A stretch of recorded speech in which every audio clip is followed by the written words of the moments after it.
Hi everyone, welcome to our online webinar today. My name is Julius Wairegi and I will be your host for today.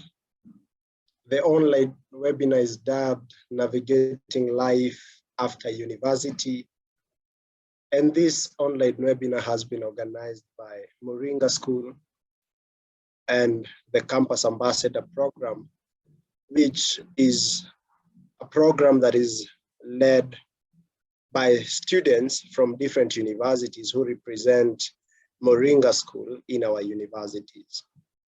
I personally am a student at Jomo Kenyatta University of Agriculture and Technology, and I was a campus ambassador for Moringa School.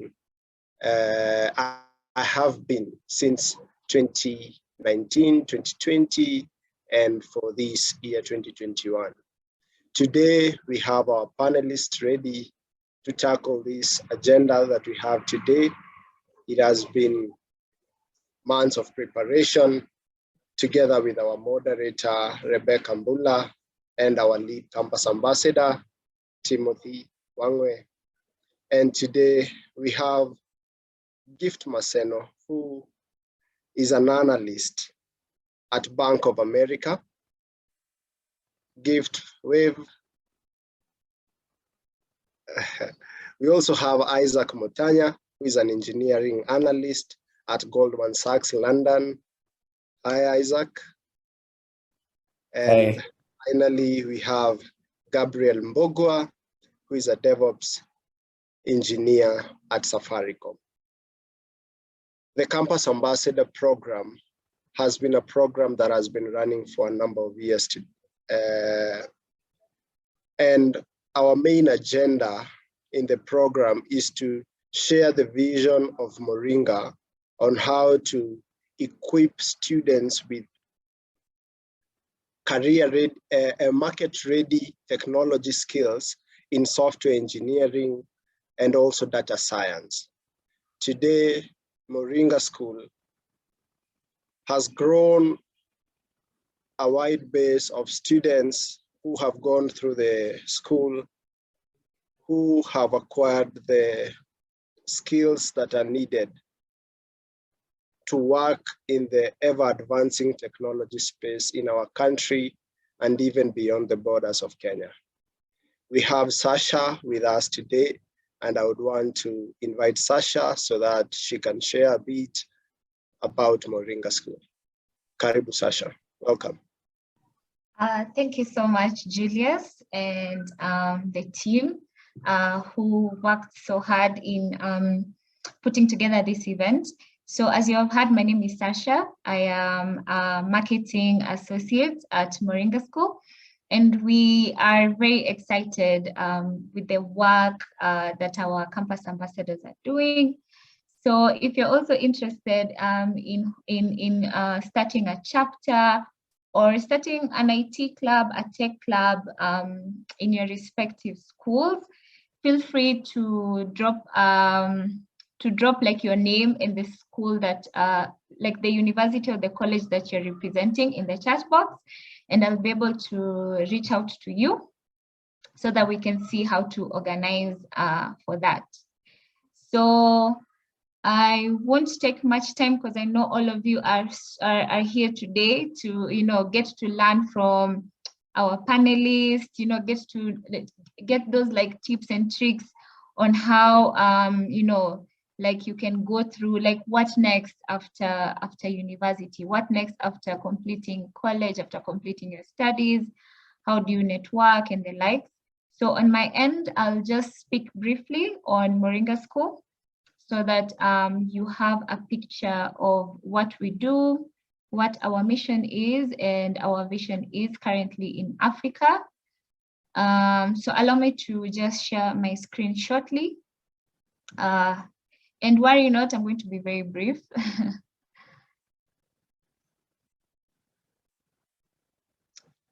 Okay, great. So Julius already started us off on introducing what we do at Moringa. So Moringa School was founded in 2014 by Audrey Cheng, who had just come to Kenya and she was running a couple of research work with Savannah Fund. And she got to see that there was a gap and there was a challenge when it comes to providing ready talent market, like ready tech talent for the market here in Kenya. So you'd see that a lot of companies were still outsourcing talent from abroad and the likes.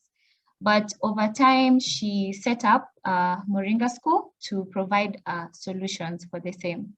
So training students, you can, training students who are currently in university, or you finished uni, you just completed high school, but the traditional uni is not like an option for you. You'd like to go through a boot camp and get the practical skills. So Moringa provides people with that opportunity, that chance for you to learn practical skills just after you have graduated high school.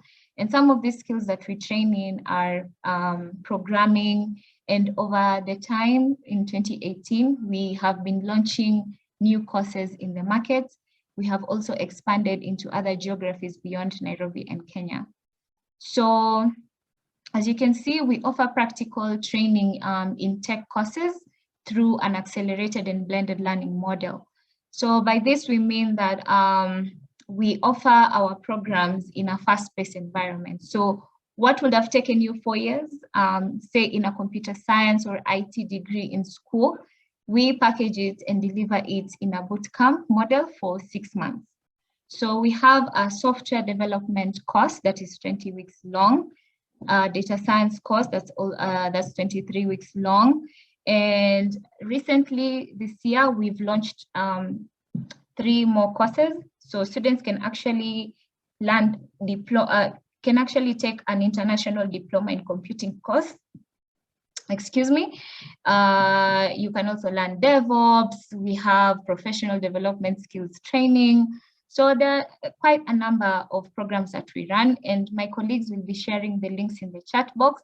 So feel free to visit our website to just check on what we are doing, or rather the current courses that we are offering. So other than the programs that we are offering, we pride ourselves in having trained over 4,000 students up to date since 2014 to this November 2021. And we have placed over 85% of our graduates in jobs. So it doesn't mean that we guarantee students who come into Moringa jobs, but we prepare you for the market. Hence the term that you constantly hear, even our campus ambassador has kept on saying career readiness, right? So how do we train you to be market ready, to be career ready, right? So we equip you with those practical skills, both technical and professional ones, so that you're able to be, stand out from the thousands and thousands of applicants and thousands of other candidates who are competing for the same jobs that you are.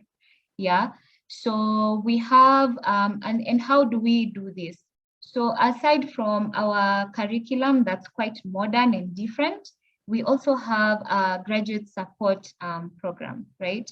So once you finish the coursework, we take you through some skills in like, how do you prepare your portfolio? How do you prepare your CVs? How do you prepare for technical interviews? So you can see Moringa is quite a comprehensive program. So once you invest in it, you invest those 20 weeks, be sure that you will be ready for the job market. You will be ready to thrive and succeed in the job market. So for anyone who's interested, we'll be sharing those links to our website. Feel free to check out the programs that we are currently offering, and prepare yourselves, organize yourselves to join us in our 2022 intakes. We do have a number of scholarships that we are running currently in partnership with the MasterCard Foundation. So take advantage. When you see those campaigns, when you see those emails that we're sending out to you, jump on the opportunities and apply.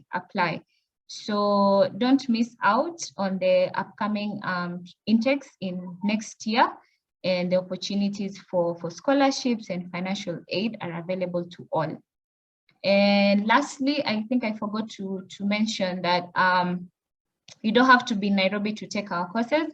As long as you have internet access and a laptop, you can access our programs online from wherever you are. So if you're joining us from Masinde Muliro University or Technical University all the way in Mombasa, be rest assured, like if you get a scholarship, if you get financial aid, or you're just interested in joining, you can support yourself.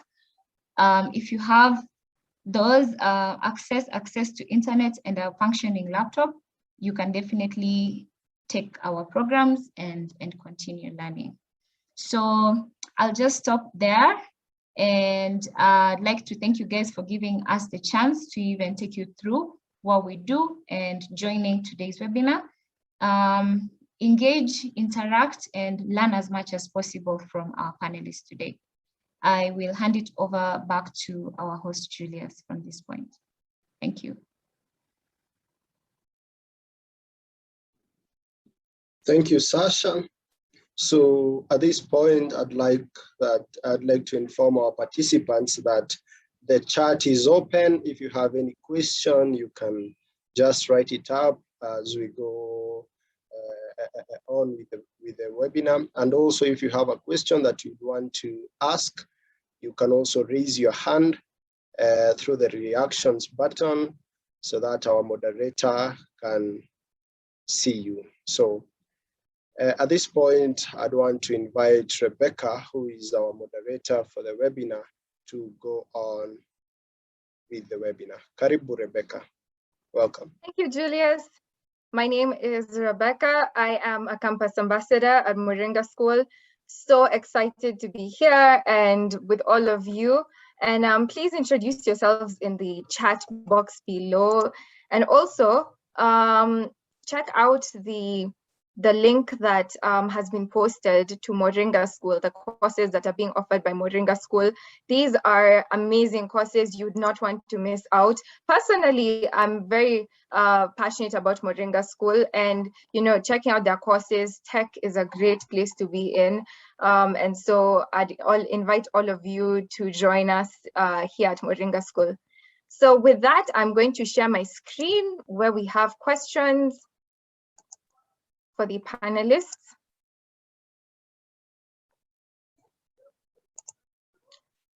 All right, so our topic today is going to be life after campus, which is quite a tough topic. I wish I had this when I was leaving campus, because when I was leaving campus was just during the pandemic and everything was everywhere. And I can see Isaac is laughing, he knows. Leaving school was quite a tough time for all of us. And, no one tells you what you're supposed to do. No one tells you, oh, you're supposed to look for a job. No one tells you how to apply, interview skills. You need to write a CV. You need to learn Codility. You need to, oh, these are the sites to look for. No one tells you anything like that. So this is just the best opportunity to pick our esteemed guests today, their minds, because these are people who went ahead and they've really done so much with their time, and they've done so much with the opportunities after school. So I'm going to invite our speakers today. So I'm going to start with Gift Maseno to introduce yourself. Just give us a one-liner. Tell us who you are, your name, who you are, what you do, and maybe something fun. Tell us your favorite food. So Gift, welcome. Hi everyone, I hope you're all well. Thank you so much, Moringa School, for having us and for putting all this event together. So my name is Gift Neema Maseno, and I'm a recent graduate of Strathmore University. I also interned with the Bank of America, and I'm now an incoming full-time analyst with them in Ireland. My favorite food, my favorite local food will be chapo with any accompaniment. And then my favorite bougie food will be onion rings and what do they call it? Pork ribs, honey glazed pork ribs, yes. Wow, wow, wow. I don't know what that is, but that's amazing. Next, I'm going to invite Gabriel Mbugua to introduce himself. Okay. Hi guys, I'm Gabriel Mbugua. Currently, I'm a DevOps engineer at Safaricom. My favorite food, I'm a simple man, so chapo. I don't know if I have a bougie one. I'll just say Indian food. I don't have a particular one. So yeah, that's me. Thank you, Gabriel. Thank you, Gift. And then I will now move on to Isaac Motanya. Yes. Hi, everyone. My name is Isaac Motanya. I am an engineering analyst in Goldman Sachs, London office. I interned with them, then got to secure a full-time offer with them. My favorite food, I see everyone here is a person of culture. We have to say chapo, yeah, you know. Chapo is a food of culture, but I also love pork ribs as well. Yeah, so those are my two favorite foods. And I hate sushi. I hate sushi as well. Raw fish, what is that? Like, so anyways, thank you so much, guys, for introducing yourselves. So I'm just gonna deep dive right into the questions we have today. So I'm going to structure these questions in 3 ways. So first of all, we're going to look at during campus, then right after campus when you are doing your job search and all that, and then now during your careers. And you guys have such like amazing careers. You know, we're hearing big names, Safaricom, Bank of America, Goldman Sachs, like these guys are international guys. So so I'm going to structure it in that way, and then I'll give also an opportunity for the audience to ask any questions that you may have. So I'm going to start with, how was campus an overall experience for you? And tell us something that happened, your worst experience and your best experience, and make it as funny as possible so that we laugh. So I will start with, I'll start with Gabriel this time. I don't know if I've given you space to think. Yeah. University was a good experience. I would say it was very enjoyable for the most part. There were obviously some issues, but for the most part, I think one of the most important things for me was the friends that I made there, the relationships that I built, relationships that I believe that will last a lifetime. So that's probably the biggest.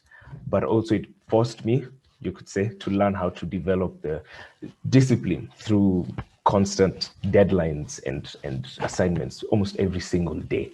So I had to learn how to balance my social life and work life. So I'd say those are the biggest things that I can think of. For the worst and best experience, my worst experience was, I think I got a repeat for my first semester. That was probably my biggest blunder in uni. And I think it was an easy unit because I think only about 2 people failed, and I know I was one of them. So it was like a wake-up call. So I got a bit more serious after that, and at least it didn't happen again. My best experience would be, it's just all the times we would work together. Something that I feel that has been lost a bit ever since COVID is just how the ability to be together as you're working on assignments and stuff, because it's like a collective stress. It makes everyone a bit more relaxed and chill, and then you laugh and whatnot. Yeah, forgetting you have an assignment due in like at 11:59, but you're still, it just made things a bit more bearable. And I think I also have a lot of fond memories from that. Yeah. Okay, thank you so much, Gabriel. And I can totally relate to, you know, the lost feeling of working collaboratively. And so now I'll move on to Isaac. Tell us about, you know, your overall experience of campus, worst experience, best experience. What were those for you? And also for the audience who are listening, please feel free to comment in the chat. I will be going through the comments and highlighting the very interesting ones. So yes, on to you, Isaac. So hi, everyone. So university for me was, it's a transition phase. I would say that a very interesting transitioning phase. Positive, shared both positive and negative experiences. So I'll give you guys my worst experience. My worst experience was I missed an exam in first year. Yeah. So I remember it is my first paper ever.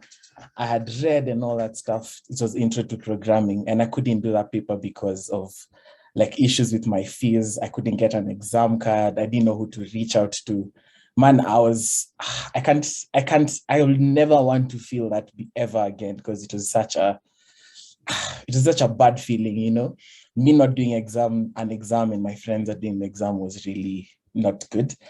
Anyway, my best experiences came with same thing as Gabriel said, that people I was able to meet during university, I would say they contributed to my success and the person I am at the moment, because I didn't have so many friends during campus, and the few friends I had really like stamped an impact in my life. So my best experience ever was chilling with my friends. You know, I'm not supposed to be saying this, but gaming during hours we were not supposed to be gaming, you know. But, you know, we just enjoyed and breezed through campus, you know. And my bestest experience was I got an opportunity to go to South Africa for an IBM sort of bootcamp-ish for Qiskit. It's quantum computing. And I mean, that was my best experience, because I got to like interact with my lecturers on a new level, man. Yeah, so like that opened like more doors for me, and like connections, relationships, exposure. Yeah. Yeah, so that's it. That's my best, worst, and overall experience. Thank you so much, Isaac. And that's so fascinating. You need to give us tips on how to go to South Africa. I too want to go. And I think we'll consult you on the language and the foods, right? So then I'll move on to Gift. Welcome, the floor is yours. Thank you. Just as Gabriel and Isaac have said, campus life is just a cocktail of bittersweet. It's not fun to study, and it's actually worse when you're putting all your time into your books, because that's not fun. So for me, well, apart from the studying part, I really love that I got to develop meaningful friendships as well. That was my best experience. Isaac here was my study partner from first year, and I remember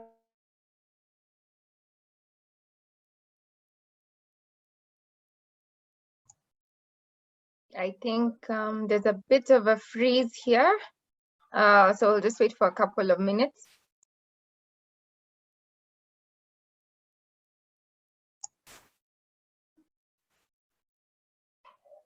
Okay, I think what we'll do is we'll move on to the second question.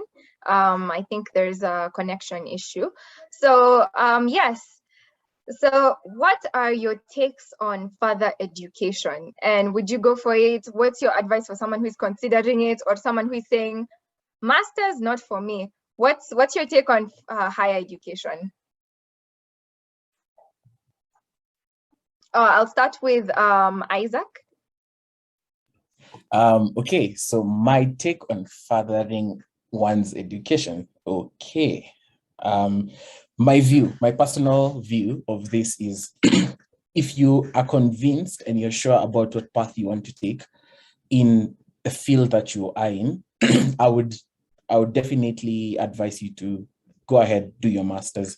And why I'm saying this is, if you're coming from like a background that is more inclined towards business, and you're in this call at the moment, if you further your education, it brings up a lot of opportunities, and you know, like comes with a lot of goodies at the end of it, because you get increased pay scale, you get more opportunities and things like that.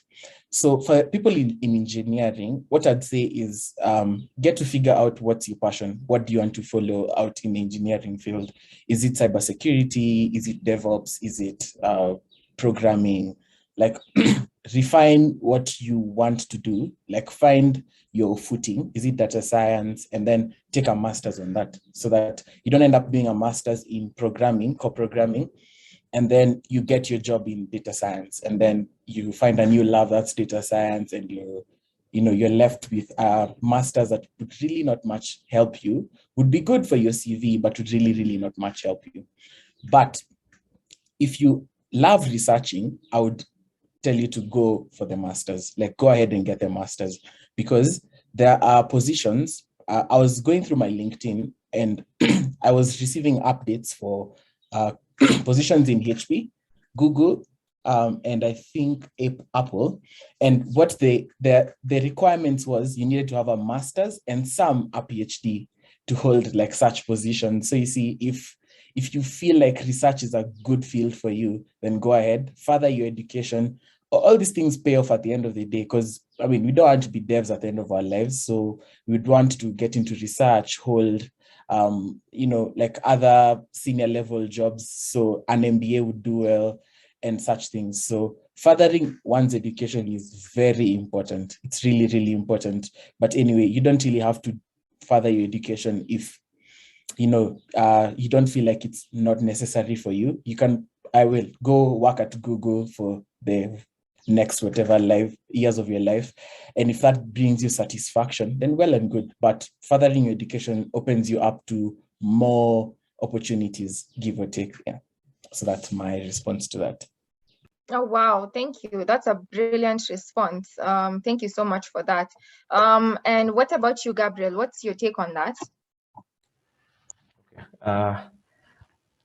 There's no one size fits all for this question, but I'm a bit on the opposite end of Isaac's perspective. What I believe is, for myself personally, I would not be pursuing a master's after this. Not take my perspective with a grain of salt. I'm still young. I might change that perspective in 3 years, but at the moment I don't see a need for it, because I believe experience will always trump education. Because from my own experience, and even from people I've worked with, so before I joined Safaricom, I was working in this company. It was a startup, a fairly successful one though, and it was from a developer who it had 2 developers. I worked directly with the Android developer. So these 2 developers, they're brothers. One of them worked for Unilever. So he gained all that experience in Unilever as a developer. In fact, I found out about him through my dad, because my dad also worked there. And he had climbed the ranks. And then eventually he built the calculator for M-Pesa, and he sold it to them for a lot of money. So now after that, he left Unilever and built his own business, which was now the business I was working for during my internship. This guy didn't even have a university degree, let alone a master's. So personally, for me, I don't think it's absolutely necessary to climb the ranks. But like Isaac had mentioned, you also be a bit wise. It depends also on your end goal.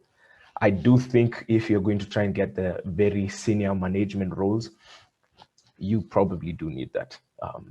You do need it. But if you'd want to branch off and maybe create your own thing, your own app, your own solutions company, which is something that I would want to do, I think gaining experience would be better. Yeah, for me. And what I would advise people to do is really talk to a lot of people who are much older than us, because we're young. Even Isaac and Gift, we've not been in the job market for long enough to be able to give you a full picture. So I'd advise you to go speak to people who are in the same field that you want to pursue, and find out how important is it, because often I'm finding, for me personally, it's not as important. Yeah. Okay, that's a brilliant take, and I think it really it really brings a lot of a different perspective on this issue, and it's quite a serious one, given that more and more further education is more and more people are considering it. So I think those are just really brilliant takes on that matter. And so I'm going to move on to the last question during the segment. And after this, I will highlight some people who have introduced themselves in the chat. So if you haven't introduced yourself, feel free to do so. So I'm going to go into the third question. What extracurricular activities Rebecca. do you think enhanced your campus experience? Yes. Gift is back, and I don't know if she... Oh, Gift is back. My bad. Hi, Gift. Can you hear us? Yeah, sorry, my internet is lagging a bit, but I think I'm good for now. Okay, well, we missed you. Perhaps you could turn off your video. That might help the lag in that aspect, Okay. or you could keep it on if you're confident with the speed. All right. But yes, we were going through question 2, and basically we were trying to ponder, what's your take on further education? Would you go for it? And what's your advice for someone who is either considering it or not considering it at all? What's your take? Okay, I think I'm of the same idea as Gabriel. First of all, myself, I did telecommunication in Strathmore. And then at Bank of America, I came in as an analyst in trade processing and settlement. So we can see that's a total shift from tech to, I can say, finance in that aspect. So, okay, coming from school, I was considering to do my master's, but now the job market has taught me better. Because coming in and changing now from tech to finance, it means that if I have to do a master's, it has to be in link with my job. And therefore, what I can advise everyone is watch what will enable you to be very effective and efficient at your work. So if you're getting into the job market, what are you coming in to do? Which field are you in? So what I'll say is take time to understand your job. You can take 1 year, 2 years, as long as it will take you to figure out what it is that you really want. We figure out your calling and also figure out what will make you happy in the end. Do not just rush to do a master's because everyone is doing a master's. Go in with a very educated mind. You're well versed in what you want to do, and then you can go for it. Also research and network with people. For instance, you can talk to your team, talk to your manager, and let them guide you on what masters you want to do or what will be best in your role. Yeah. Wow, I think those are really brilliant answers. Thank you. Thank you so much, Gift, and welcome back. So I'm going to move on to the last question before I highlight the people who have introduced themselves. What extracurricular activities do you think enhanced your experience in campus? And they can be as varied as possible. They can be, maybe trading cryptocurrency enhanced your stay in campus, or maybe it could be socializing. What did you do aside from class that you feel enhanced your campus experience? So I'm going to start with you, Gift. What do you think enhanced your campus experience aside from class? All right. Okay. For me, I was the one person of the people who play Candy Crush and stuff. So I didn't participate in any games. I only participated in serving as the Senate member of the Student Council in Strathmore. And I also volunteered with the community outreach program and also served as a secretary of the Strathmore IT Club, which was then called Switzer. So all this enhanced my interpersonal skills in general. So I gained leadership skills, communication, and also just working within a team, because wow, working in a team is a lot of pressure. You have to accommodate different personalities. You have to accommodate people who come at you, and also those who do not even perform within a team. So this really enhanced my leadership skills, and it is one of the core skills that employers are now looking for in individuals. Can you work well within a team? How well can you handle pressure? How well can you communicate and present things in an elaborate manner to people? So yeah, I think that's just it. Wow, Candy Crush fans, where, raise your hands. So great. Thank you so much, Gift. And then I will move on to Gabriel. What extracurricular activities enhanced your experience? Okay, for me, I wasn't really involved in any school clubs. So what I generally did was I would work out a lot. So gym became my spare time. So after maybe classes, I would go and work out. And I was actually working out with a friend. So that's also a friend that I've still kept in touch with, because we also had a friendship outside of class. Other than that, there would be gaming as well. That was something that we used to do even with Isaac, and still do. So that was a good pastime, just to help me distress a lot.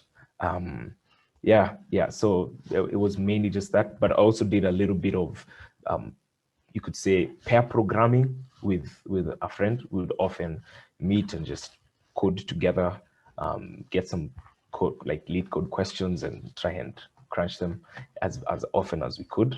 Sometimes we'd spend a week on a question, but progress nonetheless. So yeah, and I think that just made campus a bit more enjoyable. Yeah. Oh, I'm scared of you, Gabriel. Lead code. Oh my goodness. I have a lot of traumatic feelings about that and codility. For those who are not in tech, I'll give you perspective. Lead code, codility, HackerRank are all sites that have coding questions that are quite tough and center around data science that people usually get to try and test out their skills. So yes, you should be scared. They're very. So I will move on to Isaac. What extracurricular activities enhanced your campus experience? Okay, so, okay. I used to play chess. I remember I was part of the chess club for like 2-3 years. Then after that, I quit playing chess because of time, and then found a new hobby, that's gaming. We used to game a lot with Gabriel and so on and so forth. Then I play the guitar and sing also during my free time. Any other thing I do? Nah, I don't think so. Yeah. Thank you so much for that. And now, before I go to the next section, I'm just going to highlight everyone who has said something in the chat. So thank you so much, Stephen from Must Meru University of Science and Technology. Fosia, you're in third year in university, doing your degree in HR. Welcome. We're so excited to have you. Thank you so much to Collins from Baraton. We're so diverse, my goodness. Thank you also for Teresa from Tuk, Kinda from Maseno, Catherine from Tuk, so many people, Cynthia representing ZTech, Samuel, who has just finished his degree in maths and statistics, Monica, you're welcome, Ian, who understands the shared trauma of doing assignments. There is Konkara, welcome. There's Ronald, welcome from Heriot-Watt University. Wow, recently completed your degree in finance. Welcome, Salomon, from University of Rwanda. We are so diverse here. Welcome to Isaac, you have a namesake. Isaac Toniloi. So yes, then welcome to Naomi, welcome to Vin, welcome Cosmos. So great to have all of you guys here joining in. So we'll move on to the next section. So you guys have such fantastic careers, starts to your careers. Considering this is like your first job after campus, congratulations to all of you. So we're going to now delve into the job search for anyone who is about to finish or just wants a job or even doesn't want to continue the degree, wants to start working. So we want to basically get a feel of it. So I'll go on to my first question. What do your day-to-day activities entail? And also contrast your school life with your work life And how was the transition from school to work? So I'm going to start with Isaac. Welcome, the floor is yours. Okay, so my day-to-day activities, if I describe this now, man, some of you might not end up in jobs because at the moment I'm like on a break, a bit of a break till January as I wait for my like visa processing and all that stuff. But I'll give you my day-to-day activities as a dev in Goldman Sachs. So before I joined Goldman Sachs, I like had the opportunity to work in Strathmore University. I was a dev, I was an intern in 2019 from January to April. Then I became a junior dev from April of 2019 to I think mid 2020. And then I became kind of a middle level to senior dev, like managing other kind of projects in the lab from 2019 to 2021 in June. So that's when I left the position for the internship in Goldman Sachs. So my day-to-day activities were, I'd rather say they were really relaxed. I didn't even expect that. My working hours in Goldman Sachs were 9 to 5, actually. And literally it felt like I was getting to work late. So I used to get to work at 7 and then I'd meet like a VP in the office and he's like, man, you need to go back home and sleep, you know. So then after getting to work, you know, we'd have like daily stand-ups talking about what guys have to achieve, what's left to achieve, just from a high level overview so that like everyone in the department can get to understand what's going on, where we at, what needs to stop because resources are being used in this project and it's not yielding as much benefit and should be moved to this other project. And that was the goal of the stand-ups. Stand-ups used to take maximum of 30 to 1 hour. Then you have your own developer work time, like dev work time. So you do your dev work and then lunch. So the office used to serve us breakfast, lunch, ice cream at 2 to 4. And yeah, so yeah, and the gym as well. So there was free gym. So I'm not an early bird, so lies to you if I go to the gym in the morning, that's a lie. So I used to, so after working, go get lunch as a team, we just talk, we catch up. And then most of my evenings were an opportunity for me to learn more about the farm and more about people who've been in the farm. So one of the key things I took out from working in Goldman Sachs is networking is a must. You guys have to network. Wherever you are, network, get to know who works next to you, get to know what they do, get to know what intrigues them. You know, like that small banter of conversations would bring up them to speaking about a lot of things and giving you more of information that is very helpful in mostly securing a full-time offer if you're an intern and for you to rise above the ranks if you're already a full-time employee. Then we'd always grab ice cream, you know, and then at around 4 there by, and then I'd go to the gym and then I'd call that a day, basically, yeah. But there were days that were very intense. I would stay in the office till 11 p.m., 12 a.m. to ensure that you know, work gets done at the end of the day, you know, and as much as your managers will focus on Isaac, go sleep, go get some rest, at the end of the day, you have to deliver. How you deliver, but no one really cares, but you just have to deliver. So if I contrast school life and work life, school life was a bit relaxed, to be fair. However, since I used to work in school at the same time, it was also like my working in school was a preparation for me working in Goldman Sachs, because I remember I got to a point in time when no one was there to watch what we did. We were just given work to do, deliverables to meet, and you deliver them, irrespective of whether you have exams or not, you have schoolwork or not. So I got much of my experience and much of my work, you know, my work ethic from working in HP Lab in Strathmore. And yeah, basically, yes. So transition from school to work.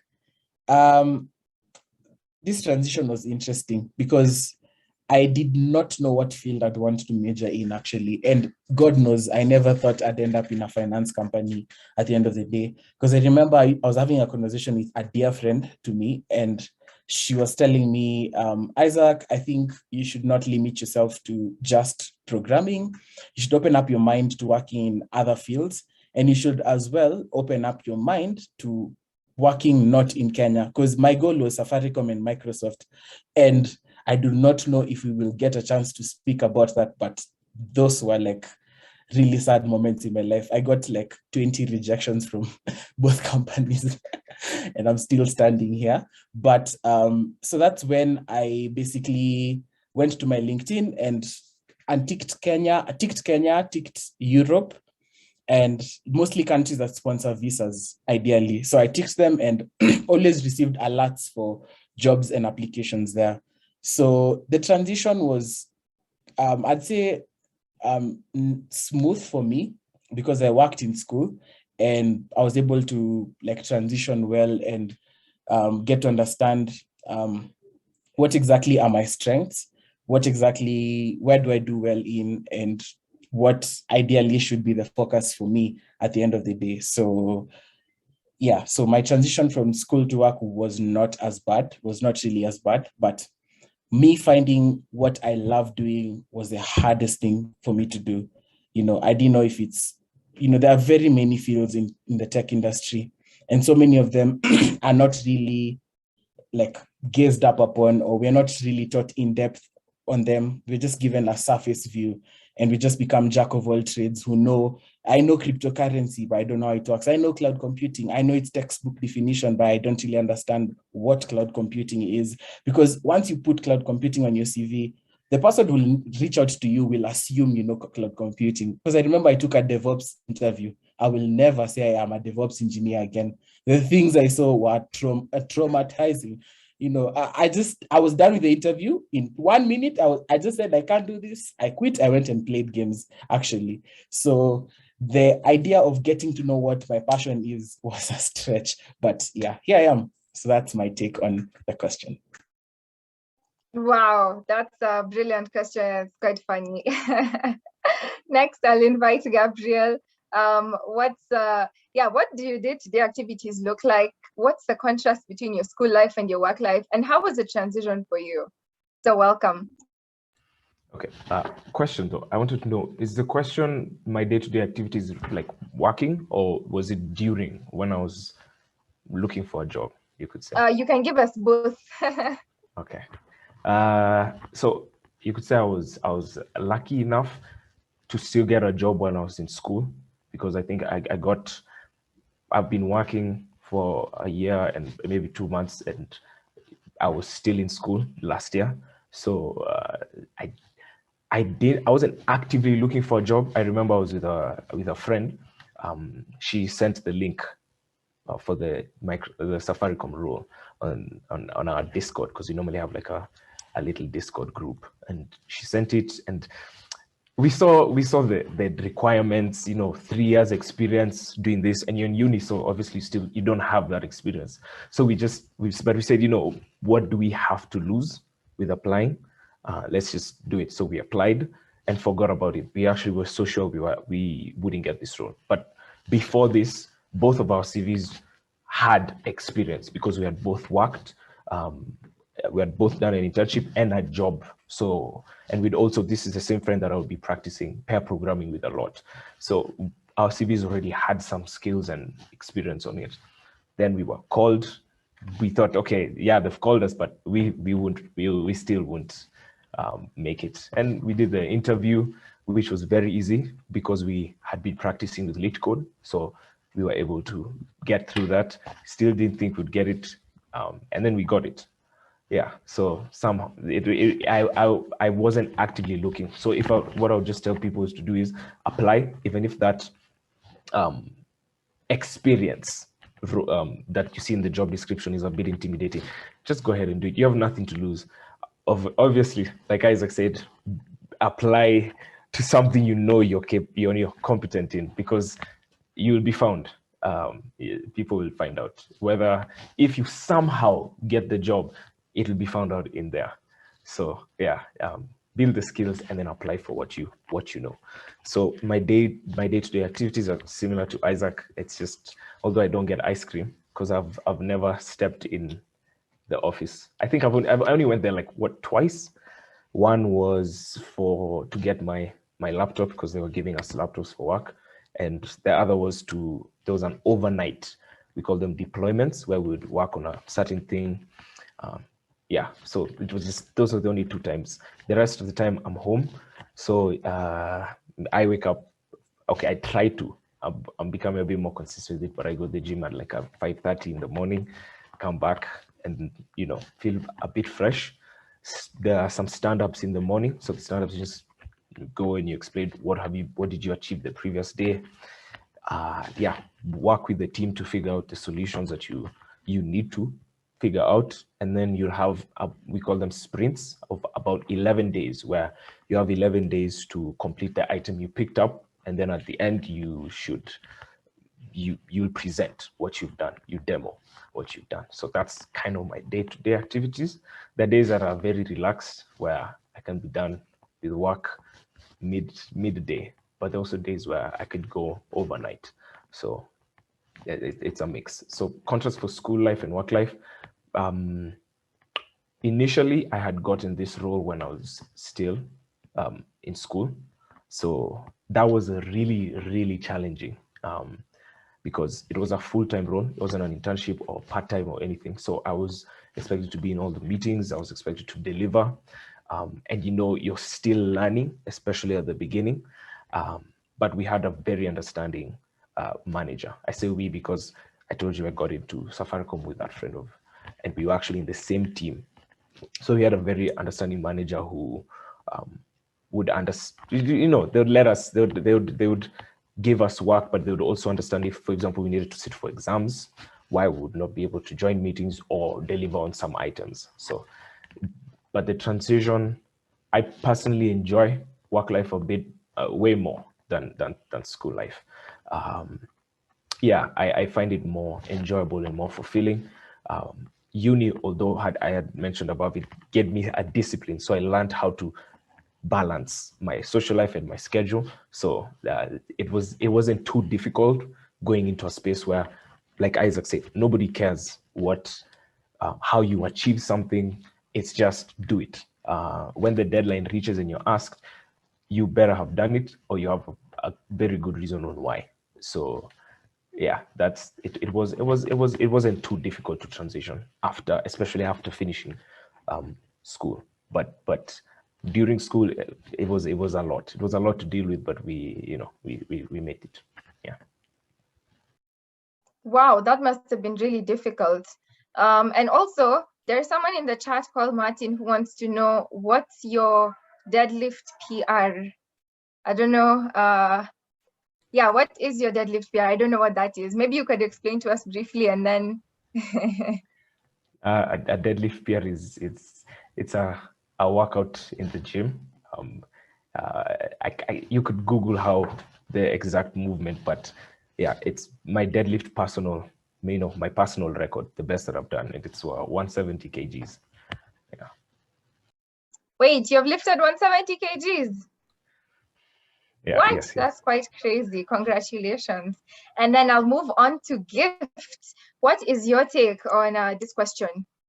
Go right ahead. Okay, my story is almost similar to Isaac's. I started working at Strathmore Business School as an IT support intern. That's for our attachment, the work-based learning, something like that at Strathmore. So I did that for the 3 months, and then after that they absorbed me, and I continued to work with them as an ICT support officer. And then when BOA happened in January last year, that's when I went through their series of interviews, and then I was offered the internship. So, okay, working at SBS was quite okay. The school and work balance was quite fine, but moving to BOA was challenging. It was really challenging because there was a lot of work to do. And as one of the directors at BOA told me, it's like a continued interview process. It's 10 weeks of them interviewing you indirectly, because they're checking your work ethic, they're checking your professionalism, They're looking at just how you perform within a team and everything in general holistically. So I always started working at 11 because we were working remotely. So for me, I'd go swimming in the morning. I'd go swimming. I can see you want to say something, Rebecca. Yeah, I'd go swimming in the morning and then come back. So I'd go swimming at around 8. So meaning I woke up at 7, go for swimming at around 8, do at least 1.5 hours and then come back and get ready for work. We didn't handle a lot of projects because most of them were very sensitive. So most of what we did was research about markets and then present that to our teams, present that to our managers. And just as Isaac said, networking is a must. At Bank of America, I used to network with at least 5 people within the span of my day. So, and that would trickle down from, you know, the directors to now analysts who are below the hierarchy of work. So networking was really a must. You have to network. Also get people to know you. So you have to establish your visibility within the company. And also there was a lot of learning involved on my role and also just policies within the bank. Yeah, just a lot of learning that they provided us with a lot of resources. Sometimes we'd have speakers coming to talk to us on how to conduct different activities within the bank and also, you know, just handling our work within the bank. So that was it. I started at 11, closed at 7 p.m. It was hard. My eating habits were poorest. I'd just take breakfast and by the time I'm done with work, I'm too tired to eat. I just go to sleep. That is it. You also have to check on your mental health. As much as you are in these big organizations, you put in a lot of effort, you put in a lot of work. And sometimes you can just get, you know, in that bubble and forget everything that's happening around you, your friends and your family. And considering the fact that I am staying alone, it was even hard. I could no longer meet my friends the way I want. And yeah, sometimes you get lonely. So yeah, you have just to establish a balance. That's something I really, as was challenging to me at that time, but I hope to work on it as I'll be moving to Ireland in January. But I believe working from the office will be much better because you get to interact with people. So yeah, the school life was a bit easy. Work life is tough. For you to get that money in the bag, there's a lot you have to put in. So when you see us, you know, going to Diani for 1 month, just know we worked hard for that money. Yes, and yeah, I think that's just it. School life was easy, but work life, you have to put in a lot. You have to establish your visibility, you have to network, and you also have to deliver. But yeah, be open-minded when you move into the workspace, because like I said earlier, I did telecommunication, but now I am in finance. They just need your brains, and they also need you to have that learning mindset. So go there and break a leg. Go there and break a leg. Thank you, Gift. And I'm noticing such a huge difference. I really appreciate this panel because of the diversity of thought that's here. People have very different experiences. For instance, Gabriel said he finds work preferable to school, and Gift said that she finds work tougher than school. So much diversity here. And there are questions that I can see in the chat. So many questions. I will please keep dropping them. We'll ask them after the panel is the discussion is over. And these are so important because, you know, these are people who have done so well. So learning from them is really important. So yes, keep dropping in your questions. We'll ask them right after, and we'll give priority to the questions that were asked first. So yes, drop in your questions. Okay, guys. In 3 words, what do you like and what do you hate about your job? 3 words. Like the thing that asks you the most, you're just like, oh my gosh, I would do so much better without this thing. Or the thing that you just love your job, it wakes you up in the morning. What is that thing? So I will start with Gabriel. What are your, let me say 6 words, right? The 6, like and hate. So what are your 6 words? Okay. I'll keep it. I might even be shorter. So I love the freedom. That's my like. I love the freedom. You could say what I don't like is how slow it can be. Yeah, it can be a slow process before you push something. Wow. And what about you, Isaac? Okay, so I love the community, GS, Goldman Sachs, the whole community. And I hate the fact that they do not have documentation. Oh my gosh, I would cry. That's horrible. I'm so sorry. I could just feel the pain. I could feel the pain in your voice. So I'll move on to Gift. What do you like and what do you hate? Oh, I love a lot of things about Bank of America. First, I love the money. I love the money. I love their culture. Isaac, you are nodding too. Your head will get me. Okay, yes, I love the money. I love the culture, and I love my team and all the exposure. What I don't like is, there's some information that cannot be given to us because they're sensitive, yeah. Wow.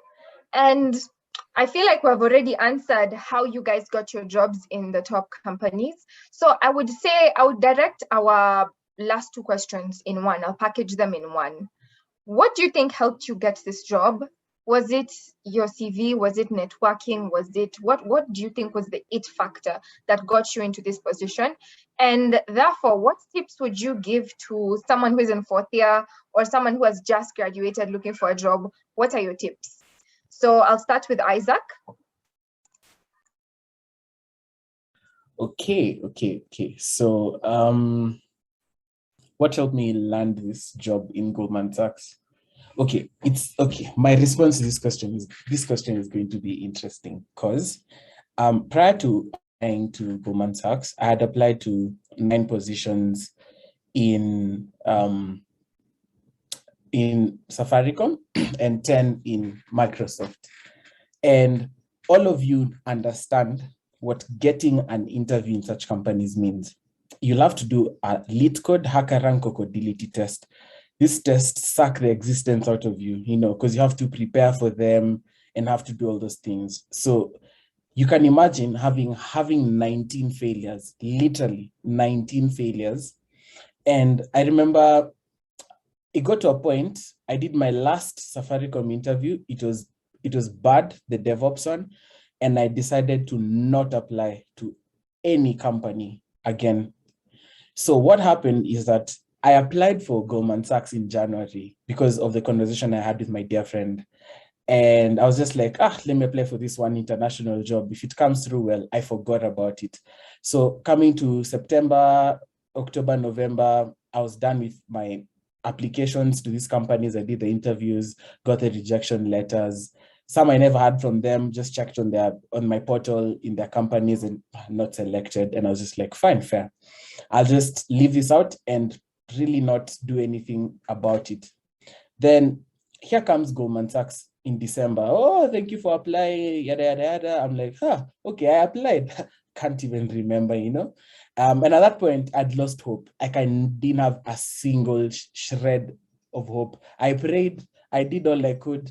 And I was just like, man, let me look for something I'll do, probably improve my skills and all that. And fair enough, I'll be fine.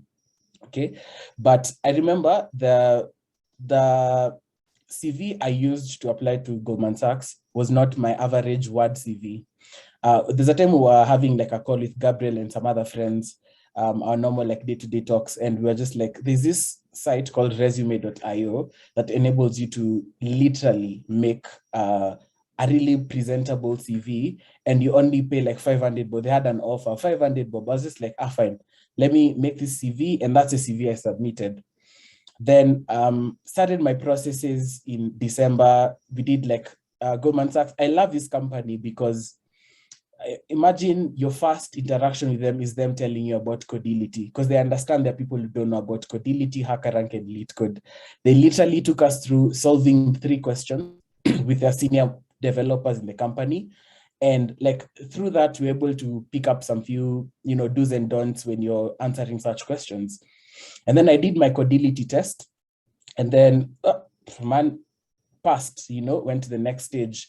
I went on there's a stage where we, thanks, Rebecca. There's a stage where we had to had a case study, and then based on the case study, come up with like a technology that you would, literally implement given the case study.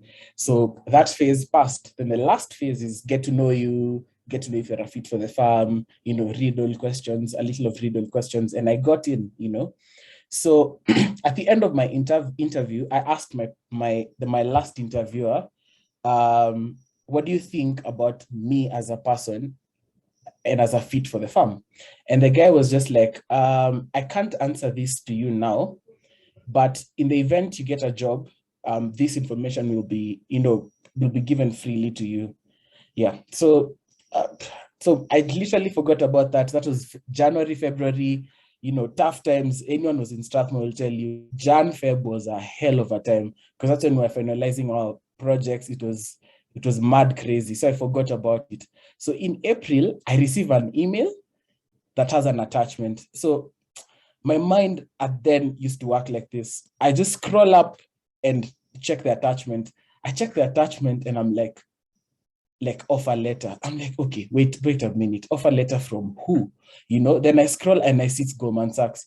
And someone asked if these companies pay well. Goldman Sachs was paying me £3,000 per month for working for them as a summer analyst. You can imagine. I was so surprised. I was like, wow, I actually got this job. So the things that enabled me get a job at Goldman Sachs were preparations. Like Gabriel said, apply to everything you get. Literally, apply to everything that you can get. Whether you get a rejection, I know it emotionally affects you, and it'll take a toll on you, but just apply, because there's at one moment you'll ideally get to where where you're ideally supposed to be. Yeah. And then the second thing is always have your what am I trying to say? Yeah. So the second thing is always have your CV up to date. Make sure your CV is simple, concise, and can be read through. So CVs should have clear-cut things, achievements, a brief introduction, achievements, your education, and leadership positions that you've had, and certifications, and a reference or referee. So brief to the point and have a CV that's easily readable. Yeah. So I think those are the things that helped me land a job in Goldman Sachs. And the one final thing I always tell people, for me, it was grace. To some point, I look at it and it's answered prayers, because I'm a bit I'm literally, I wouldn't say as spiritual, but I'm in that journey. So for me, Goldman Sachs is an answered prayer. Personally, it's always a testimony of an answered prayer, basically. But it took hard work, it took preparation, it took me failing 19 interviews to get it and such stuff. So what tips would I give to a fourth year or recent graduate looking for a job? Apply. That's the only thing I could tell you. Apply. And be very strategic with your applications. So I've seen people submit one CV to every job they get to.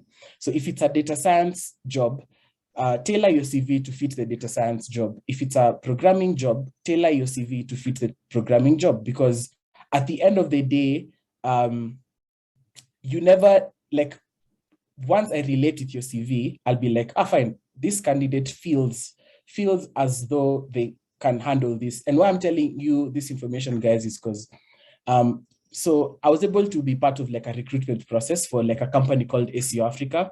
I was like an evangelist telling guys to apply because Goldman Sachs picks some percentage of its interns from there. And I was going through CVs and I learned like the art of literally what Moringa said in the chat, making your CV, your project portfolios, and your LinkedIn profiles relevant to the jobs you're applying to. So always apply, just apply to the jobs you can get. If you have nothing on your table and you have a small company that you can work for it. Strathmore, like HP Lab never paid me more than 20,000. Man, that's for the work we did. It was an undercut, but we understood why that had to happen. There were policies and all those things, but that never deterred me from, saying, nah, I'm not gonna do this job. But it literally gave me the experience. And most of the questions I was asked during interviews were all attributed to my experience in Goldman Sachs, because they ask you, when did you have a hard time like approaching a problem? What did you do about it? And they loved, like, one of the few feedbacks I got is they loved the fact that all my responses were practical. I'm not giving a theoretical kind of a problem that happened. It was an actual practical problem. And like that is one of the few things that landed me a job there. So if you finish school, just apply to the jobs. Like, that's the best advice I can give you. Apply to the jobs. Get a support system where you can work on codility tests, lead code tests, like try and go through some of those things, because those are the key things companies look for at the introduction phase. And if you're still in uni, one of the advices I'll give you to joining international companies is like, get the A. Most people think that the A won't be helpful at all, or the advanced education won't be helpful, but it will give you an edge to literally, get to the company itself. Because in the recruitment process, what ideally they were doing is they were giving first-class honors candidates, fast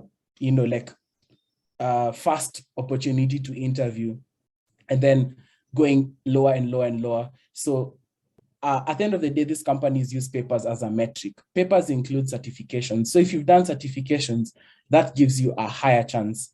Do certifications relevant to your field, apply for jobs, literally go to your LinkedIn, set up a LinkedIn profile, put up your achievements, what you've been able to do, change your job alerts to involve international opportunities, and never fail to apply for these things. Yeah. So that's what I'd advise all of you to do. And if in case you need to ask any more questions, any more personal questions at the end of the day, we can leave our contacts, because there's some questions that some of you can't ask at this platform, more personal questions. But yeah, I'll be for sure free to answer your questions, because some of them might take some time to explain a couple of things to you guys. But yeah, I'll share my CV as well as my LinkedIn profile, and then you all can check it out. So that's my advice to all of you.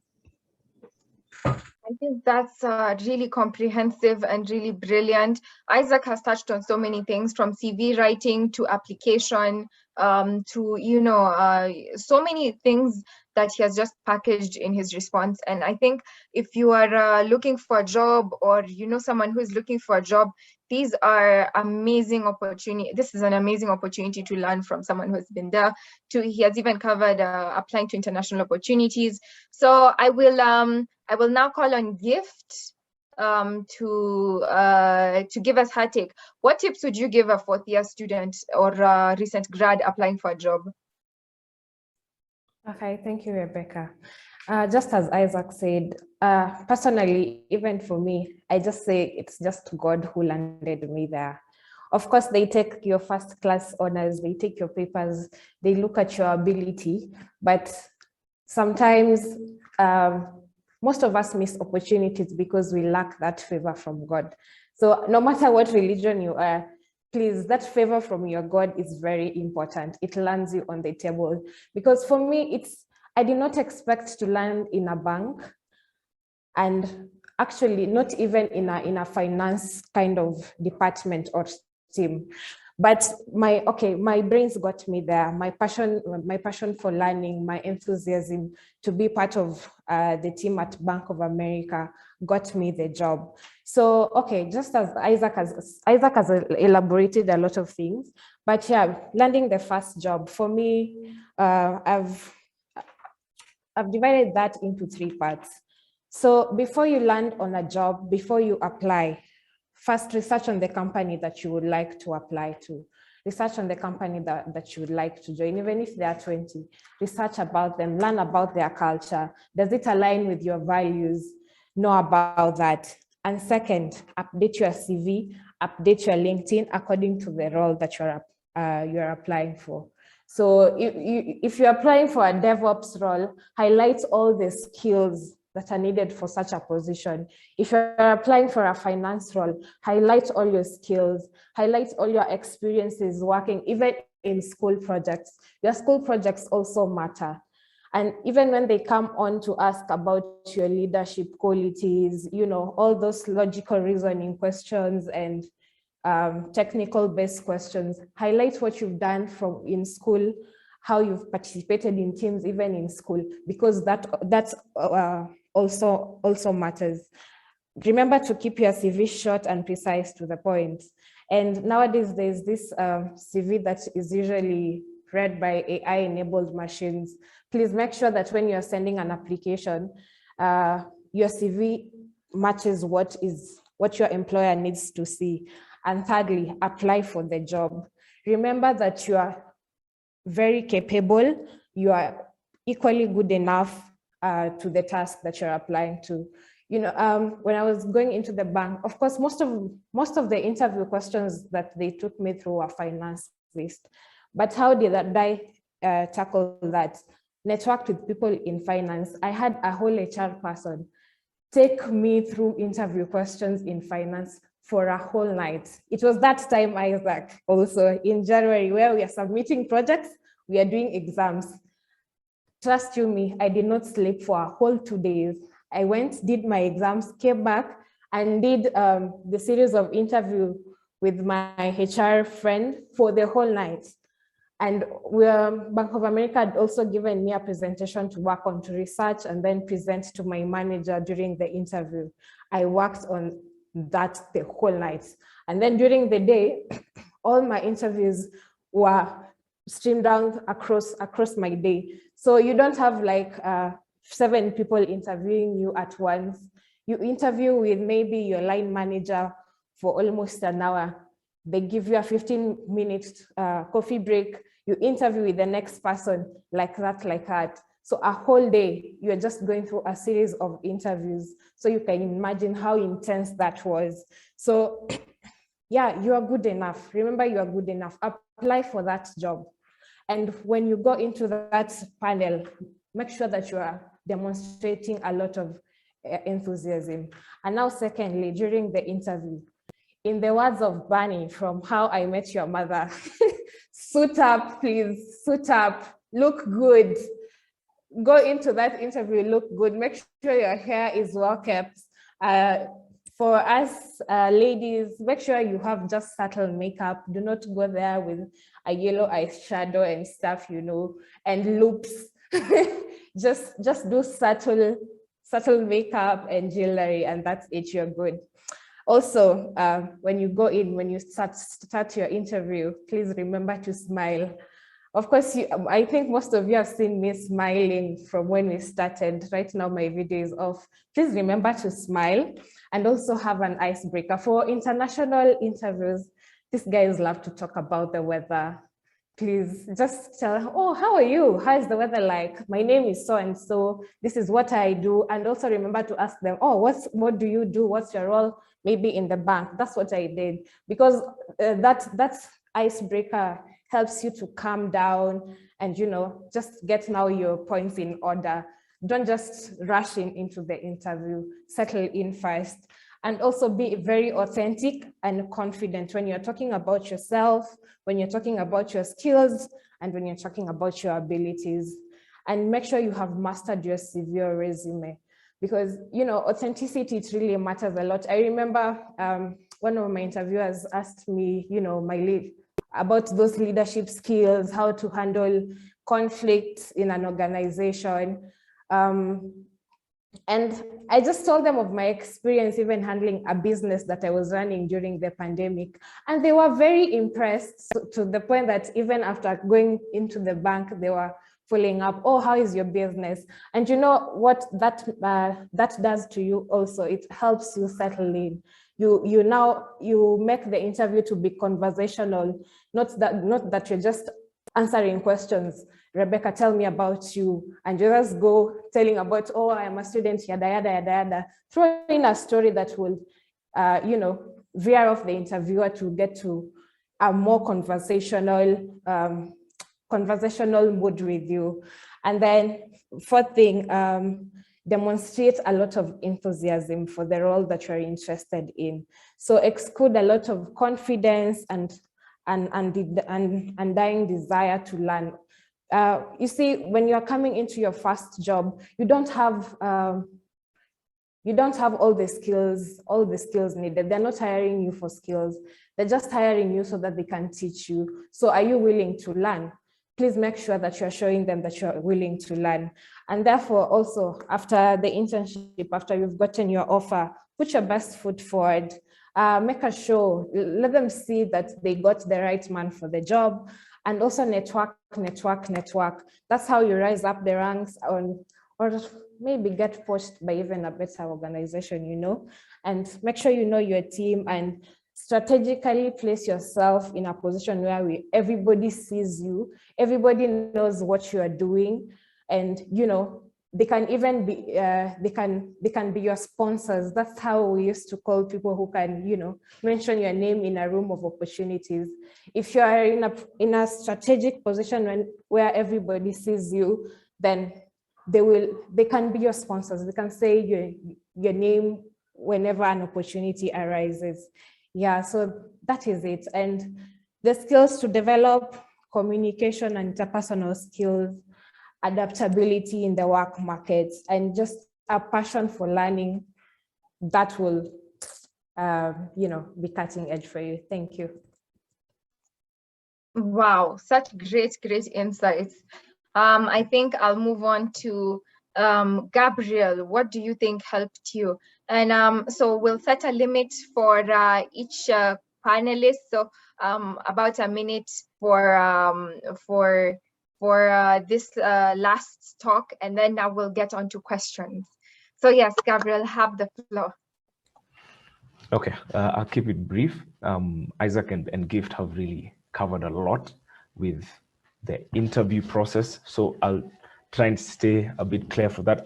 For me, what was most important for me was, how do I even get my CV considered? How do I even get to a point where I'll even reach the interview?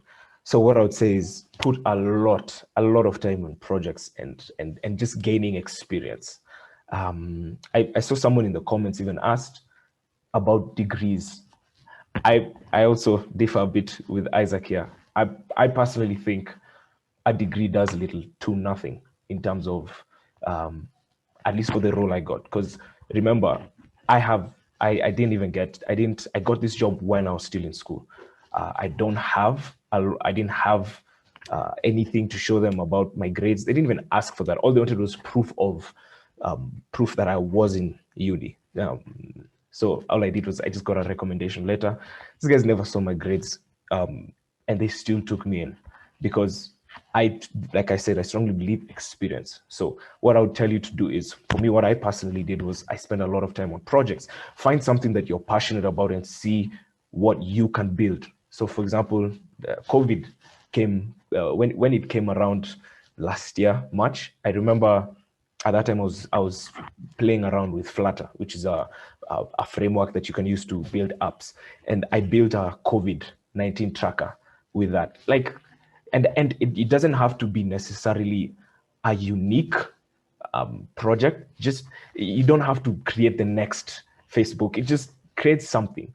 Even if there's already a market for it, create something, put your own little spin on it, put it somewhere, make it public. If that means putting the app on Play Store, put it on Play Store. You could even put it on your GitHub, because even your GitHub is something that you can put on your CV. So without saying too much, experience. Don't sit around waiting for a job, because it won't come. I promise you that. So you go out there. As you keep applying, keep doing projects, add them to your CV. So yeah, that's all I'll say. Wow, thank you so much, Gabriel. I feel like we have gotten such a diverse set of views. Great advice, honestly. You will never get this talk unparalleled. You'll never get, this is an unparalleled talk. You will never get such a fantastic panel, probably the rest of the year, even next year. Actually, I'm just going to say you'll never get another panel like this. So please take full advantage right now and ask all your questions, because we are moving on to this question and answer session. So right now is where we'll have questions and answers to the panelists. And, you know, we really want, you want to take advantage of this opportunity, because it will not come again. So I will reintroduce our speakers. We have Gabriel, he's a DevOps engineer at Safaricom. We have Isaac, he's an analyst at Goldman Sachs. We have Gift, she's an analyst from Bank of America. So these are a great panel. So if you're still staying tuned in, this is the last session. So please take full advantage of this and ask all your questions. So now we'll move on to the questions that have been asked in the chat. And there are so many questions that have been asked in the chat. I feel like you guys were really, really engaged in this. So we're so excited to have this. So we have seen questions about basically the sites that Gabriel had mentioned earlier. And maybe Gabriel can tell us the sites that he uses. And yes, over to you. The sites that I use currently, I'm still using LeetCode, and I'm also using this other one called Code Wars. LeetCode is the one I would say is the real test. Code Wars is a bit more friendly. How so is you can adjust difficulty much better. So if I need to learn a new language, or I'm trying to get a hang of something, like, you know, I'm trying to rank up a bit, you can set difficulties. Are you trying to learn the fundamentals? So they'll give you questions that will force you to learn the fundamentals. Are you trying to rank up? And so now you try to get more challenging, more difficult questions. That's now Code Wars. LeetCode now gives you what I would say are the interview questions. They're way more challenging. But I'd say now LeetCode is where you should go next. So I'd say Code Wars is just for practice, and you could say tutorial stuff. LeetCode is the real meat. Okay, thank you. I think that's a great answer. And next, we have a question from Zaki. How did you guys survive the lack of experience when trying to find a job? I think I will also redirect this to Gabriel, because I think he spoke a lot about that, experience being more important. So I'll also redirect it again to you.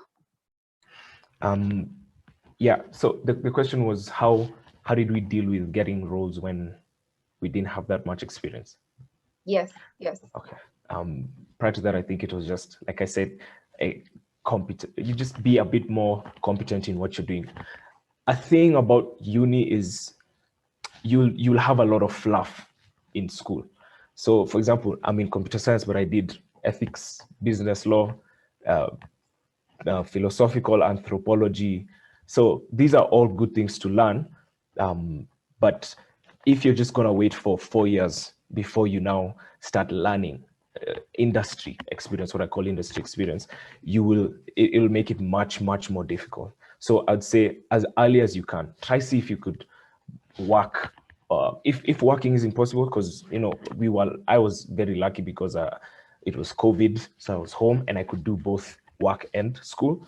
But if work isn't something that you can do, try do projects for yourself or for a friend, even for free, because one of the jobs I had in third year, I wasn't being paid and I would go there religiously. So I'd say push yourself, try find opportunities. And in third year I was still now it was physical school, but I still went. I'd say I came to agreement with the developer that I was working with. I would be coming, I'd be working Monday to Thursday on my own, so remote, and then Fridays when I would come in after school to give a report. And sometimes I'll be there till 9, 10. But it's you also need to be passionate about it. I love to code, so it I didn't go there feeling like I hate what I'm doing. I enjoyed it. So find something you're passionate about, work, gain experience, build projects, something. And that's not only specific to tech. You can do that in almost any field. Yeah. Absolutely brilliant. Thank you so much, Gabriel. And I'll redirect this question to Gift. Did you guys have mentors? And what's your take on it? And how can one search or look for one? Because she talked a lot about networking. So I'll redirect this to her. And we'll keep the answers at 1 minute so that we can go through as many as we can. Yes, I had a couple of mentors within the bank. First, the bank actually gives you like your mentor through the whole period of the internship, but you also get mentors from the people you network with. So for me, I established visibility because I was featured like interns coming from Africa on the bank's network. So all employees of the bank knew me and some reached out to me. So from my networking sessions, I got to interact with them and then they got to show me around. I got this particular mentor from LinkedIn who actually welcomed me when I just posted my job update for joining the bank. And she was like, she held me down through all my time in the bank. So on having mentors, you'll just know, first, you know, from the energy someone gives you, if they can be your mentor. And also you can just ask, but you don't ask, okay, Gift, can you be my mentor? No, you can come, Gift, I've seen that you are doing this and this and that, and I have interest in this particular field that I know you are good at. Do you mind mentoring me in that field? So that's one way to go on getting mentors. Did I answer that well? I think yeah.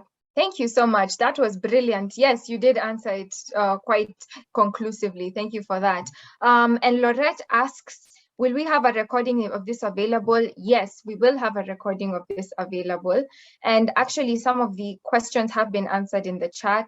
So I think Isaac had touched a lot on how he got his job. So I'll skip over that. Then a very interesting question, and I'll direct this to all three of our panelists, starting with, I think, Isaac. What is it like multitasking work and school? I know you touched a bit on this, but how was it, briefly? Okay, so briefly, multitasking work and school was hard. My first year doing that, I got burnout. I couldn't explain why. I didn't even feel like studying anymore. I shifted my focus from book to work because I enjoyed coding. And that's the year where I had like literally the lowest grades ever, just because my focus was more on me delivering, work. But like working and schooling at the same time is a really good thing based on the fact that you get experience. But at the end of the day, ensure you take care of your mental health, ensure you take care of yourself as a person. Don't stretch yourself, because at the end of the day, no one here got their jobs when they were out of uni. We were doing a degree. So the employer felt like, fine, you're in a capable place, in a competent place for me to hire you even before you complete your degree. And one of the reasons why I'm saying this is because Goldman Sachs could never hire me if I didn't have a degree. So at the end of the day, focus on your degree, but that experience is important. So have a work-life balance, figure the work-life balance. I can't give a recipe for a work-life balance because there's no recipe for a work-life balance. You just have to get to understand yourself, when you work best, focus your energy towards school at that time, take breaks, take literally breaks between whatever you do, and ensure you take some time to rest, like get some rest, take care of yourself, take care of your body, because at the end of the day, you take care of your body takes care of you. Yeah, so that's my response to that. And what's your response, Gabriel? My response is it's similar to Isaac. I don't think there's anything like true balance. at least in that sense, in work and school life, you can't be fully 50-50. So I first just accept that, so you don't give yourself too much pressure when maybe it's a 60-40 or 70-30 split. Relax. It will happen. There'll be seasons where you're heavily invested more in work, maybe because at the moment work needs to be a higher priority because there's a specific change that needs to be done, and the deadline is soon. But also you need to also remember, like Isaac said, you don't want to throw away your degree because now you have a job. You also need to spend time on school. So it was more or less just splitting between, sometimes it's 60% work, 40% school, and vice versa, and learning to accept that. And like he said, take care of your mental health. I was very lucky to be working with my friend, so talk with her often, and we still talk. I think she's even in this meeting. So it really helped me feel like I wasn't suffering, because as soon as your social life is cut off, you'll start to suffer, regardless of how great your job is or how much you're earning. Wow, thank you so much for that, Gabriel. And so I will reach out to Gift, and then after Gift, we are going to have the last word from our panelists before we finalize. So thank you all. So stay tuned for the last part. It will just take less than 5 minutes. So yes, Gift, what's your take on that question? Yeah, just as Gabriel and Isaac have said, there is no 100% balance between school and work, and also work and personal life. So for me, just get that one friend that you can walk down the journey with, that you can converse. And this is a person maybe who has been through that process or is also going through that process, because you'll have some things in common for you guys to share. You'll have each other's shoulder to lean on. So find a friend, talk to each other. No man is an island. And yeah, just as Isaac said, always listen to your body. Your body will tell you when it's not fine. When you've been overworking, your body will let you know when you're tired. Yeah, so take care of yourself, take care of your mental health. If you lose a job today, you will be placed in a jiffy. So make sure that you're taking good care of your mental and physical health in general. And yeah, but doing yoga, going for swimming, or going for gymming, that helps you get around the pressure around work and school. Yeah. Honestly, so brilliant. If you are lucky enough to attend this talk, honestly, what a blessing. I wish I had such a talk when I was in my final year. So brilliant. All the tips have been put down here. And if you do take the word seriously, of course, you'll go to where they are, and they're doing great, great things. So I'm going to ask our panelists, who have been so lovely to stick with us this whole time, for one last word, one final take. What is just one thing that you'll say to our lovely audience as we finalize, as we conclude? So I'll start with you, Gabriel. Okay. First, I would just like to thank Moringa School for planning this. Thank you, Rebecca, for just managing everything. It was really nice. Thank you guys also for all the questions. I like that we've been able to engage and ask each other questions. The last thing that I would just leave you guys with is something that, just believe in yourself. Try your absolute best to do, because I know that's something that can be very demoralizing. You feel like you're not good enough for something, and so by the time you get to that mindset, you're very unlikely to do anything, because you're already looking so far ahead at the goal. Maybe you're looking, how do I become a dev, and maybe right now you don't even know how to basic stuff. You don't know maybe how to build a small website in HTML or something. It's the small steps. Give yourself some grace and take the action.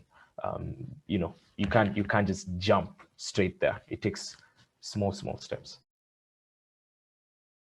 It takes small steps. That's just absolutely brilliant. Thank you so much, Gabriel. And over to you, Gift. What are your concluding words? Okay, thank you for this session. It's really been insightful to me as well. So first, I'll tell you, you're enough. You are unlimited. So yeah, go for it. You are well capable. So go for it. And in the words of Paul Mayer, whatever you vividly imagine, ardently desire, sincerely believe, and enthusiastically act upon must inevitably come to pass. So that which is in your heart that you really want to achieve, just know that no matter what, it will come to pass. What you have to put in place is just the small efforts compounded within time. Be patient with yourself, grace yourself, it will come to pass. Yeah. Thank you. Wow. I love how she said you are enough. That's just absolutely brilliant. And over to Isaac. What are your concluding words?